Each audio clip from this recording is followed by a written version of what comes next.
So sarpanch ఎన్నికలపై కీలకమైన update అని చెప్పుకోవచ్చు. సో ఒక వైపేమో ఆ బీసీ రిజర్వేషన్లకు సంబంధించిన బిల్లులు అట్లనే ఉన్నాయి, ఆర్డినెన్స్ అట్లే ఉంది.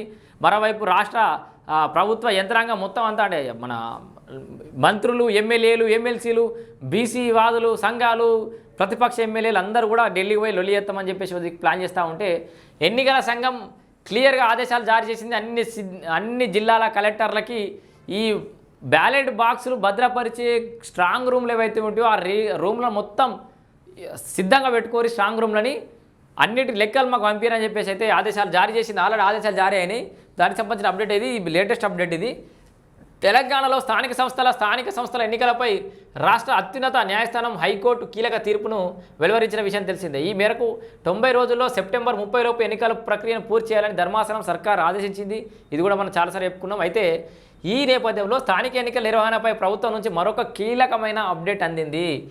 బ్యాలెట్ పెట్టెలను భద్రపరిచే స్ట్రాంగ్ రూమ్లను యుద్ధ ప్రాతిపదికన సిద్ధం చేయాలని తాజాగా అన్ని జిల్లాల కలెక్టర్లకు రాష్ట్ర ఎన్నికల సంఘం సంచలన ఆదేశాలు జారీ చేసింది. సో ఆల్రెడీ ఆదేశాలు కూడా జారీ అయినాయి.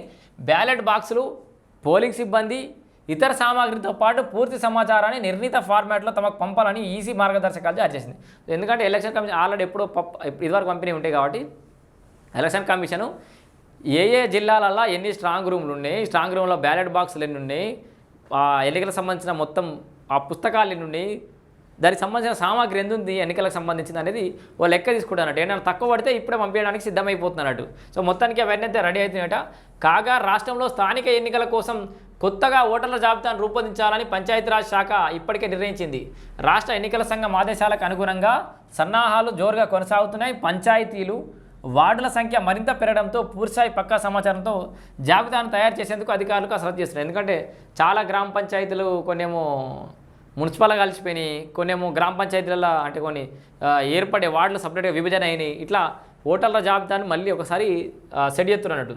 ఈ ప్రక్రియలో భాగంగా పంచాయతీ కార్యదర్శి స్థాయిలో గ్రామాన్ని యూనిట్గా తీసుకొని వార్డుల వారీగా ఓటర్ల జాబితాను రూపొందించనున్నారు.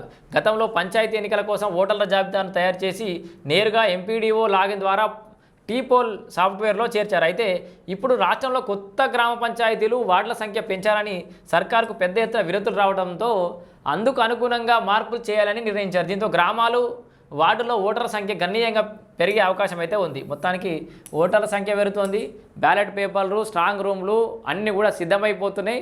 ఖచ్చితంగా అంటే ఇప్పుడు ఆ కోర్టు చెప్పినట్టుగా సెప్టెంబర్ 30 లోపల ఎన్నికలు జరగడం అయితే ఖాయంగా కనబడుతుంది. రిజర్వేషన్ సంబంధించిన అంశం తేలకపోయినా ఇంకా సమయం ఉంది కాబట్టి పార్టీ పరంగానైనా రిజర్వేషన్లు ప్రకటించి సెప్టెంబర్ 30 లోపల ఎన్నికలకు పోవడానికి కాంగ్రెస్ సర్కార్ సిద్ధంగా ఉన్నట్టుగా అయితే మనకు తెలుస్తుంది. సో ఏది కాంగ్రెస్ సర్కార్ సిద్ధంగా ఉన్నా లేకున్నా కోర్టు అయినా ఆదేశాలు ఇచ్చింది కాబట్టి కోర్టు ఆదేశాల మేరకైనా కూడా సెప్టెంబర్ 30 లోపల ఈ స్థానిక సంస్థల ఎన్నికలు అయితే ఫినిష్ అయితే ఆల్రెడీ ఇప్పుడు ఆగస్టుకు వచ్చేసినాం, సెప్టెంబర్.